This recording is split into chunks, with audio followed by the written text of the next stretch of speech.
the NFC North is good, and if you're talking about right now, like, you make this move. Minnesota didn't have to sell out to get a quarterback. They waited for JJ. JJ got hurt, and they picked up Sam Darnold. And a small victory lap for me. I mean, you got that audio, Reed? I mean, we don't need to play it right now. We put it out on a social, but after the Ravens game last year, I said somebody's going to get Sam Darnold and going to be very happy. Yep. Because he is following the blueprint of go to QB camp out west like Baker Mayfield, get a shot somewhere else, and some team's going to be kicking themselves because they sold out for a quarterback and they were in purgatory and they didn't make a move for Sam Darnold. Now, not every team has Kevin O'Connell. I think the biggest thing that we've learned watching the first month of the season, talking about quarterback play and all that, is coaching matters more than ever.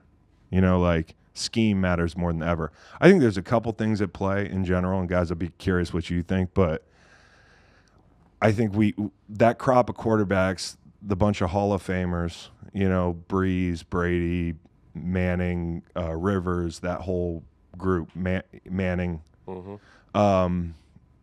I think we got used to it. My generation was like, this is how it is to watch quarterbacks. So you have to replace that crop, and you're replacing them with guys that played college football in systems where they weren't asked to run a pro-style offense. And if teams are going to be in too high, because we made a big deal about too high, okay, you can be too high, but you have to be able to run the ball. No, it's illegal. It's been outlawed. You can't play too high anymore, didn't you? Right. You're not allowed as a defender. You can't sack the quarterback. You can't hit him high. You can't hit him low. No, it's play too high. You can't hip drop tackle. You can't do shit. There's way more nuance to this thing than just like, hey, it's just the preseason, or hey, it's just the quarterbacks, or hey, it's just the coaches. But I think it's the perfect storm where defensive scheme has caught up to a wave of offensive scheme. There was a wave of offensive scheme with, Shanahan, who's now down a running back, who might be down a tackle. I don't know what's going on with Trent Williams, who's down Kittle. I think he went back down in the game, Debo. Okay. Miami, they've had their problems, but that offense is great, right? A bunch of these guys have gotten caught up to a little bit. Now you've got your Brian Flores's of the world. You've got your Mike McDonald's who had a head coaching job this year as a defensive head coach. So, there's a lot of scheme chess going on behind the scenes, but all the while you're trying to turn a bunch of guys in college who aren't asked to do much into pro quarterbacks. Right. And I think if you can't run the ball, then the too high thing becomes a problem. Yep. And so Kevin O'Connell is a hell of a coach. I mean, he is a bona fide great coach.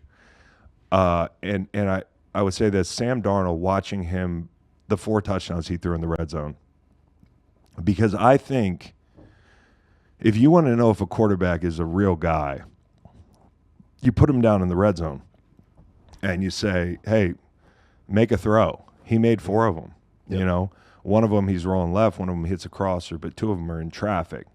And I got to say, as an Eagles fan, I'm watching us work in the red zone, and I'm saying, this guy paired with this coordinator looks like a stud. Yep. And the decisions he's making, it's like he's finally born. Mm-hmm. Sam Darnold has finally been born. Leads the NFL with 8 touchdowns through 3 weeks. It's not. He's also so tough. I feel like that's one thing that he's getting. It was Daniil Hunter who hit him kind of low, and I think I saw somebody that said he got pushed in the game and he got booed for it. But anyway, Darnold comes back into the game. He gets cheered for by everybody at US Bank. It was a pretty cool moment, and then stayed in, hung in there, had a great game. It was gritty. You can just feel everyone in the locker room kind of rallying behind Sam Darnold. Everyone in Minnesota as fans rallying behind him too. And I think it's a cool thing, man. It's fun to see these resurgence of people like Baker, who had a tough one on Sunday, but it proves Geno. It proves that situation matters. I hope we never do this again where we oversimplify who a player is out of the gate. Really excited about this And they're playing the Darnold audio right now. Why you want to play it?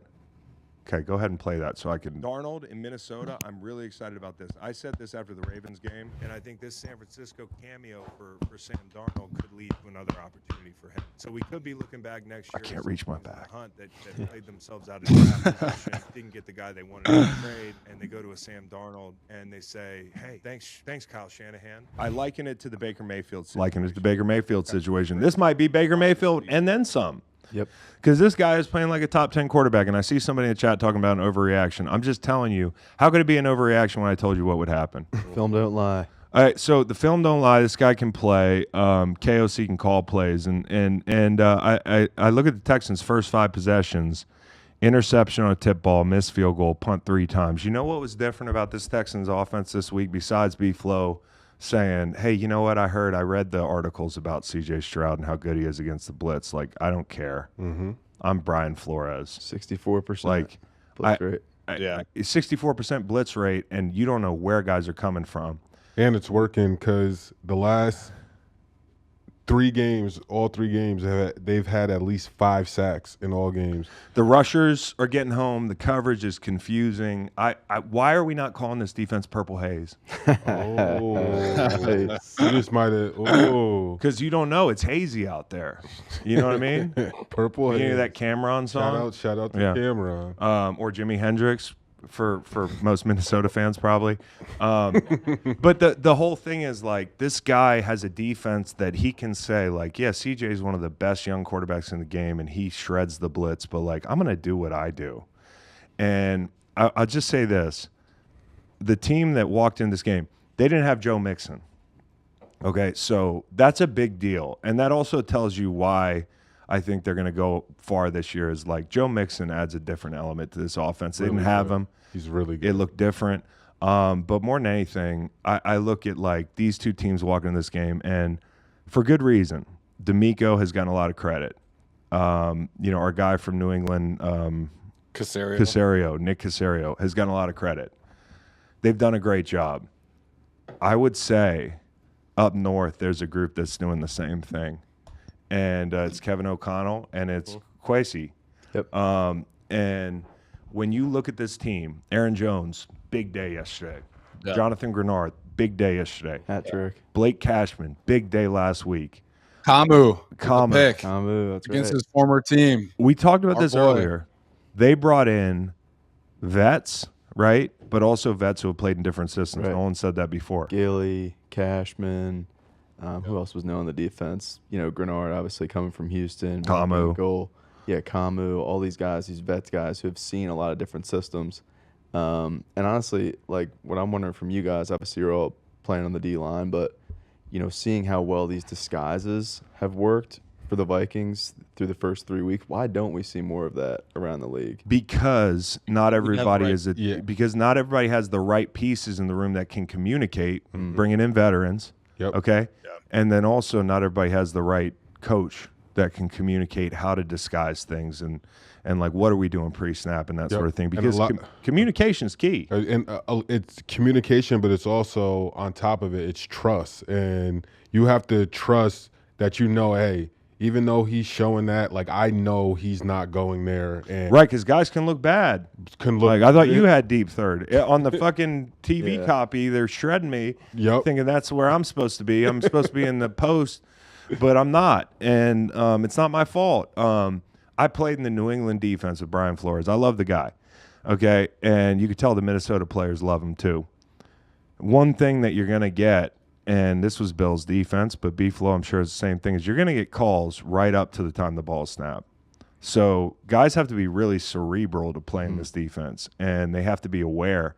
And I could tell you, sometimes my head was spinning because we got so many calls. There was a game playing the Jets where I got a late call and I dropped. And me and Matt Patricia, I joked about it with him this week. He was like, I've never dropped 9 in my life. And I think people were looking at us and like, man, nice wrinkle, Matt Patricia. But it was just me, like, not getting a call a millisecond before the snap. This is how they're going to do it there too. And so I think, they're, with the free agents they brought in, with the way they hit on the quarterback, with the coaches they have, this team is more real than not real, especially considering they didn't have Addison. and they don't even have Hawkinson. Like, I cannot wait to see this team when they get to full speed. I think Houston's going to be fine. They walked into a beehive. If Minnesota has a home game in the playoffs, they'll win it.